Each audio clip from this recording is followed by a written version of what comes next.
When I was a child, I slept with a dog. I lived without trouble and I thought no harm. I ran with the boys and I played leapfrog. Now it's a girl's head that lies on my arm. What changes have I yet to know? Then I pricked my finger on a thorn or a thistle, put the finger in my mouth and ran to my mother. Now I lie here with my eyes on a pistol. There will be a morrow, and another, and another. 1,000 lights had smitten her into this thing. Life had taken her and given her one place to sing. She came with laughter wide and calm and splendid grace, and looked between the lights and wine for one fine face, and found life only passion wide twixt mouth and wine. She ceased to search, and growing wise became less fine. Yet some wondrous thing within the mess was held in check, was missing as she groped and clung about his neck.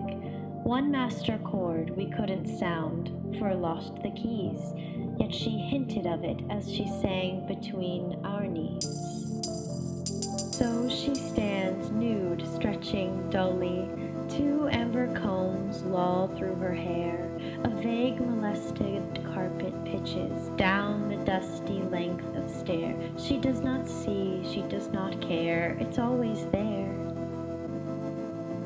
Still, her clothing is less risky than her body in its prime. They are chain-stitched, and so is she, chain-stitched to her soul for time, raveling grandly into vice, dropping crooked into rhyme, slipping through the stitch of virtue into crime. Though her lips are vague and fancy in her youth, they bloom vivid and repulsive as the truth. Even vases in the making are uncouth. How many roses yet must fall? Someday, beneath some hard, capricious star, spreading its light a little over far, we'll know you for the woman that you are.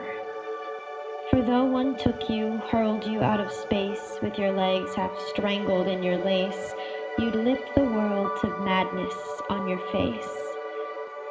Once we'd not have called this woman you, when leaning above your mother's spleen you drew your mouth across her breast as trick musicians do, plunging grandly out to fall upon your face, naked female baby in grimace, with your belly bulging stately into space. Through what gardens must I crawl? She does not stir to doff her dress, she does not kneel low to confess, a little conscience, no distress, and settles down. God, she settles down, we say. It means her powers slip away. It means she draws back day by day from good or bad. And so she looks upon the floor, or listens at an open door, or lies her down upturned to snore, both loud and sad. Or yet we hear her on the stairs, with some few elements of prayers, until she breaks it off and swears a loved bad word. How many thorns must I yet bear within the clenched fists of despair? 1,000 jibes had driven her to this, at last, till the ruined crimson of her lips grew vague and vast, until her songless soul admits time comes to kill. You pay her price and wonder why you need her still. They gave her hurried shoves this way and that, her body shock abbreviated as a city cat. She lay out listlessly like some small mug of beer gone flat. How many blossoms yet must rot?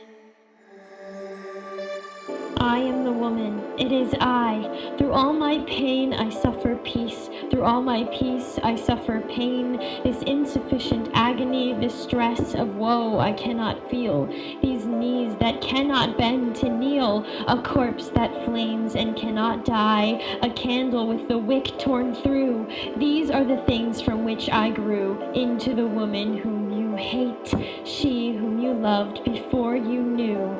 Loved so much before you knew. Those living dead up in their rooms must note how partial are the tombs that take men back into their wombs while theirs must fast. And those who have their blooms in jars no longer stare into the stars. Instead they watch the dinky cars and live aghast. White butterflies are creeping past the jar of death, the yellow jar, for butterflies are not the last to sense things are not as they are.